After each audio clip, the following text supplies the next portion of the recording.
नमस्कार प्रणाम, मैं नंदवन तिवारी हूँ और आप सभी का स्वागत करता हूँ आपके अपने यूट्यूब चैनल अधिवक्ता महोदय में। लखनऊ विश्वविद्यालय के LLB 3 years course, LLB 5 years course में सेमेस्टर एग्जाम्स को लेकर के हम लोग लगातार बात कर रहे हैं। और आज के अपने इस वीडियो में हम बात करने वाले हैं LLB 3 ईयर्स कोर्स के सेकेंड ईयर के 4th सेमेस्टर में जो आपका अगला पेपर है CPC 2 का, कोड ऑफ सिविल प्रोसीजर्स, जो दूसरा पार्ट है। और उसी में आपको थोड़ा सा लिमिटेशन के विषय में पढ़ना होता है, लॉ ऑफ लिमिटेशन के विषय में। सिलेबस की अगर बात करें तो पहली यूनिट में आपको जजमेंट और डिग्री के विषय में पढ़ना होता है। जजमेंट के एसेंशियल क्या होते हैं, जजमेंट में सुनाए जाने के जो तरीके हैं, और डिग्री का मतलब क्या होता है, डिग्री के प्रकार कितने होते हैं, डिग्री के एसेंशियल कितने, डिग्री के एसेंशियल क्या क्या होते हैं, कुछ पर्टिकुलर केसेस में डिग्री के जो कंटेंट्स हैं वो किस प्रकार से हैं। और दूसरा जो आपके लिए ज़रूरी चीज़ है, एक तो जजमेंट और डिग्री है, और दूसरी चीज़ जो आपके लिए ज़रूरी है वो है इंटरेस्ट और कॉस्ट। इंटरेस्ट और कॉस्ट लगाने के जो कोर्ट के नियम हैं, प्रावधान हैं, वो क्या क्या है। जजमेंट को लेकर के कई बार अल्टरेशन को लेकर के भी सवाल पूछा गया है, अल्टरेशन भी आपके सिलेबस में है। दूसरी यूनिट में आपके पास ऑर्डर 21 है, एग्जीक्यूशन है। कौन सी वो कोर्ट है जिसके द्वारा डिक्री एग्जीक्यूट की जाती है, डिक्री के अंतर्गत अगर कोई पेमेंट है तो किस प्रकार से उसका मसला कैसे हल होगा। एग्जीक्यूशन का जो एप्लीकेशन है उसके विषय में है, एग्जीक्यूशन के मोड को लेकर के है। और एक जो इम्पॉर्टेंट चीज़ है आपके लिए कि कौन से वो क्वेश्चंस हैं जिसको डिटरमाइन करेगी कोर्ट, एग्जीक्यूटिंग कोर्ट जो एग्जीक्यूट कर रही है। तीसरी यूनिट अपील की है, जिसमें आपको एक अपील फ्रॉम ओरिजिनल डिग्री पढ़ना होता है, अपील फ्रॉम अपीलेट डिग्री पढ़ना होता है, जो भी सारे जनरल प्रोविजंस हैं अपील से रिलेटेड वो पढ़ने होते हैं। सुप्रीम कोर्ट में अपील कैसे होगी वो पढ़ना होता है। इंडिजेंट पर्सन के द्वारा अपील कैसे होती है, इंडिजेंट पर्सन का मतलब आपने पिछले सेमेस्टर में पढ़ा हुआ है। हाई कोर्ट के पास रेफरेंस कैसे रिव्यू किया जाएगा और कैसे रिवीजन किया जाएगा, तीनों चीज़ें। और लास्ट है एग्जीक्यूशन। चौथी यूनिट पूरी आपकी लिमिटेशन एक्ट से रिलेटेड है, जिसमें आपको जो लॉ ऑफ लिमिटेशन का मीनिंग, नेचर, स्कोप के विषय पढ़ना होता है। आपको लिमिटेशन पे जो बार लगाए गए हैं उसके विषय में पढ़ना होता है, उसकी एफिकेसी को लेकर के पढ़ना होता है। सफिशिएंट कॉज का मतलब क्या समझते हैं, कब आप कहेंगे कि हमारे पास सफिशिएंट कॉज है जिसकी वजह से डिले हुआ, हमको क्षमा किया जाए। तो सफिशिएंट कॉज का मीनिंग क्या है, एप्लीकेबिलिटी क्या है। लीगल डिसेबिलिटी का मीनिंग, स्कोप, इफेक्ट क्या है। कंटिन्यूस रनिंग ऑफ टाइम का मतलब क्या होता है, उसका जो जनरल प्रिंसिपल है, सामान्य सिद्धांत है, वो क्या है, उसका मीनिंग, स्कोप और उसके एक्सेप्शन, उसके अपवाद क्या क्या हैं, इसको लेकर के है। और अंतिम जो है वो है रजिस्ट्रेशन ऑफ डॉक्यूमेंट को लेकर के, जिसमें आपको पढ़ना होता है कि डॉक्यूमेंट के रजिस्ट्रेशन को लेकर के, उसके पंजीकरण को लेकर के जो प्रावधान CPC के अंतर्गत किए गए हैं, लिमिटेशन के अंतर्गत किए गए हैं, वो क्या है। तो ये आपका जो पूरा का पूरा सिलेबस है। सवालों की अगर हम बात करें तो सबसे पहला जो आपके लिए इंपॉर्टेंट सवाल है, सबसे महत्वपूर्ण सवाल है, आपको जजमेंट का मतलब समझना है, जजमेंट की परिभाषा समझनी है।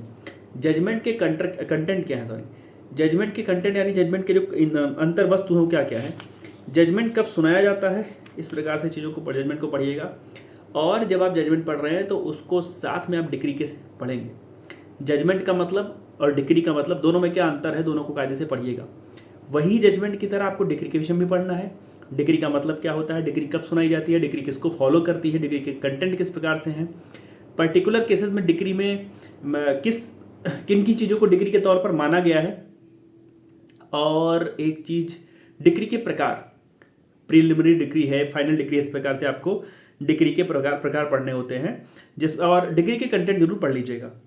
उसके बाद जब हम आगे बढ़ते हैं तो जो दूसरी यूनिट में आपके लिए सवाल हैं, यहाँ पे आपके लिए दूसरा सवाल इंटरेस्ट और कॉस्ट का भी जरूरी है। इंटरेस्ट और कॉस्ट को लेकर के सवाल अक्सर पूछा जाता रहा है, उसको आप पढ़ लीजिएगा। जो उसके नियम है कि जब कोर्ट कॉस्ट इंपोज करेगी या कोर्ट इंटरेस्ट लगाएगी तो किस प्रकार से लगाती है। डिग्री को लेकर के जैसे एक बार सवाल डिग्री के विषय में सीधे ना पूछ करके उसके बारे में पूछा गया है, उसके प्रकार के बारे में सवाल है कि what do you mean by preliminary degree, in which cases pre degree pass by the civil court. किन केसों में सिविल कोर्ट जो है वो प्रीलिमिनरी डिग्री पास करती है, यह सवाल है। उसके बाद जो दूसरी यूनिट है उसमें एग्जीक्यूशन वाले में सबसे पहली चीज जो है कि वो कौन से तरीके हैं, मोड्स कौन कौन से हैं जिसके द्वारा जो एग्जीक्यूशन होता है, संपन्न होता है। हिंदी में कहें तो निष्पादन के जो विभिन्न तरीके हैं वो कौन कौन से हैं। जैसे सवाल है कि वह कौन कौन से तरीके हैं जिसके द्वारा आज्ञप्ति का निष्पादन किया जा सकता है, डिग्री का जो एग्जीक्यूशन है वो किन आधारों पर किया जा सकता है, इस प्रकार के सवाल हैं। और जो क्वेश्चंस डिटरमाइन करने होते हैं, कौन से ऐसे सवाल हैं, कौन से ऐसे विधि के सारवान प्रश्न हिंदी में कहें तो कौन से हैं जिसको आपको कुछ केस लॉज की सहायता से लिखना होता है। तो वहाँ पर आप सब्सटेंशियल क्वेश्चन ऑफ लॉ का मतलब पढ़िएगा। ये पढ़िएगा कि फला केस में फला चीज़ को सब्सटेंशियल क्वेश्चन ऑफ लॉ माना गया था, जिसे एग्जीक्यूटिंग कोर्ट ने एग्जीक्यूट करते समय समझा था, देखा था कि इस मसले में जो सब्सटेंशियल क्वेश्चन ऑफ लॉ है क्या है, जिस समय वो एग्जीक्यूट कर रहा है। तो यहाँ पर आपके लिए दोनों चीज़ जरूरी है, एक तो जो मोड है, एग्जीक्यूशन का मोड है, और दूसरा जो क्वेश्चन से डिटरमाइन करने होते हैं उस एग्जीक्यूटिंग कोर्ट को। ये दोनों सवाल आपके लिए जरूरी हैं। अपील पर आते हैं तो पहले तो आपको एक अपील देखनी है ओरिजिनल डिग्री और अपीलेट डिग्री से, कि ओरिजिनल डिग्री की अपील कहाँ पर है, कैसे है, क्या उसकी व्यवस्था है, किस ऑर्डर किस रूल में है। और दूसरी चीज़ वहीं पर कायदे से पढ़ लीजिएगा कि जब एक बार अपील हो चुकी है, मीन्स अब वो अपीलेट डिग्री है, तो अपीलेट डिग्री की जो अपील है वो कहाँ पर होगी, किस ऑर्डर किस रूल में होगी, किस सेक्शन में होगी, ऊपर कहाँ पर जाएगी। उसके बाद 3 चीज़ें नीचे हैं, तीनों आपके लिए बहुत ज़रूरी हैं। रेफरेंस का मतलब क्या होता है, किस मसले में रेफरेंस लिया जाएगा और किससे लिया जाएगा। रिव्यू का मतलब क्या होता है, और रिव्यू क्या अपने मसलों का किया जाता है या आपके मसले का रिव्यू कोई और करेगा। रिवीजन आप अपने मसले का खुद करते हैं, मतलब फला जो जिस कोर्ट ने जजमेंट दिया है, डिग्री दी है, क्या वही रिवीजन करेगी या कोई और रिवीजन करेगा, क्या वही कोर्ट अपना रिव्यू कर लेगी या कोई और करेगा। रिव्यू में रिवीजन में अंतर कायदे से पढ़ लीजिएगा। रिव्यू रिवीजन के ऑर्डर, रिव्यू रिवीजन के रूल, रिव्यू रिवीजन के सेक्शंस जो भी हैं, उसको दोनों को एक तरीके से चार्ट के तरीके से बना करके और उसका तुलनात्मक अध्ययन कीजिएगा, और जो रेफरेंस है उसको अलग से पढ़िएगा कि रेफरेंस किस मसले में लिया जाता है। जैसे सवाल है, पुनरीक्षण से आपका क्या तात्पर्य है, पुनरीक्षण एवं संदर्भ में क्या क्या अंतर है, उसकी व्याख्या कीजिए। इस प्रकार से सवाल आपसे पूछा गया है। उसके बाद हम आगे बढ़े, चौथी यूनिट आपके लिए जो है उसमें ऊपर की 2 लाइनें आपके लिए पहले सवाल के रूप में जरूरी है। आपको लॉ ऑफ लिमिटेशन का मतलब समझना है कि लॉ ऑफ लिमिटेशन का मीनिंग क्या होता है, उसका स्कोप क्या है, लॉ ऑफ लिमिटेशन लाने की आवश्यकता क्या है। क्या आपकी ज़मीन पर कब्जा है और आपकी ज़मीन पर कब्जा है तो आप 50 साल बाद मुकदमा करने के लिए आ रहे हैं कि साहब फला आदमी का मेरे ज़मीन पर कब्जा है, हमको कब्जा वापस चाहिए। तो क्या ये 50 साल की जो आपकी कहें तो लापरवाही है उसको कोर्ट जाने दे कि हाँ ठीक है, आप 50 साल बाद आए हो तो आपका मुकदमा सुना जाए। तो क्या लिमिटेशन एक्ट के अंतर्गत कुछ मर्यादा तय की गई है, कुछ परिसीमा तय की गई है कि अगर आपका कोई सिविल राइट है वो इन्फ्रिंजमेंट हो रहा है उसका, अगर आपके किसी सिविल राइट का इंक्रोचमेंट हो रहा है, उल्लंघन हो रहा है, तिलंघन हो रहा है, तो आप इतने दिन के भीतर कोर्ट के समक्ष आ जाइए।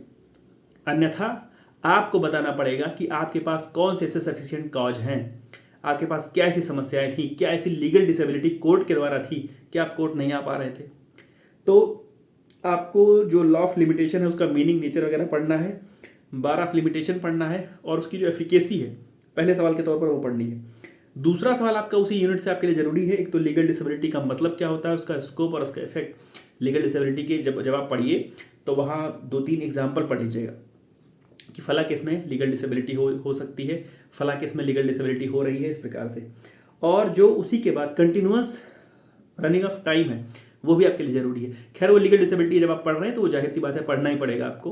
तो कंटिन्यूअस रनिंग जो है टाइम का, उसका जो सामान्य सिद्धांत है, उसका जो स्कोप है, और उसके जो एक्सेप्शन पढ़ना मत भूलिएगा, उसके जो अपवाद हैं वो जरूर पढ़ लीजिएगा। तो ये सारे सवाल आपके लिए जरूरी बन जाते हैं। जैसे एक लिमिटेशन को लेकर के एक सूक्ति है, हिंदी में एक है कि परिसीमा उपचार को बाधित कर सकती है, रेमेडीज को बाधित कर सकती है, परंतु अधिकार को नहीं, आपके राइट को बाधित नहीं कर सकती है। जो लिमिटेशन एक्ट है वो आपके रेमेडी को भले बाधित कर दे लेकिन आपके राइट को बाधित नहीं कर रहा है। इसको उदाहरण से विवेचना कीजिए। इस प्रकार से सवाल है। विधि के साधारण प्रश्न का सवाल है, पुनरीक्षण का सवाल पूछा गया है। कॉस्ट को लेकर के और इंटरेस्ट को लेकर के जो सवाल पूछे गए हैं हमेशा थोड़े से पेचीदा पूछे गए हैं, और चूंकि बहुत छोटा सा, बहुत किनारे पड़ा हुआ सा लिखा है तो वो लगता है अक्सर कि वो जजमेंट और डिग्री का ही पोर्शन है, जबकि वहाँ से एक बड़ा सवाल, मजबूत सवाल आता रहा है। जैसे एक सवाल अगर आपको पढ़ के बताऊँ कि सवाल आया है कि ब्याज के विभिन्न प्रकारों की विवेचना कीजिए, इंटरेस्ट के जो विभिन्न प्रकार हैं, टाइप्स हैं, उनकी विवेचना कीजिए। क्या ब्याज के दावों के लिए, क्या इंटरेस्ट को क्लेम करने के लिए कोई पक्षकार अलग से वाद ला सकता है? क्या आपको आपका इंटरेस्ट क्लेम करना है किसी मसले में तो आपको उस पर्टिकुलर सूट के अलावा एक सूट और फाइल करनी पड़ेगी। दूसरा सवाल है कि धन की अदायगी के लिए आज्ञप्ति के निष्पादन में निर्णीत ऋणी के निरोध तथा छोड़े जाने से संबंधित प्रावधानों की व्याख्या कीजिए। जीवन निर्वाह भत्ता क्या है? बड़ा सवाल है। जीवन निर्वाह भत्ता क्या है, पहली चीज़ है। और दूसरी चीज़ है कि जो धन की अदायगी है, जो पेमेंट है, पेमेंट ऑफ मनी है उसका एग्जीक्यूशन, जो डिक्री का एग्जीक्यूशन है उसमें जो जजमेंट डेटर है उसको लेकर के और उसके पेमेंट को लेकर के, पेमेंट अंडर डिक्री को लेकर के सवाल आपसे पूछा गया है।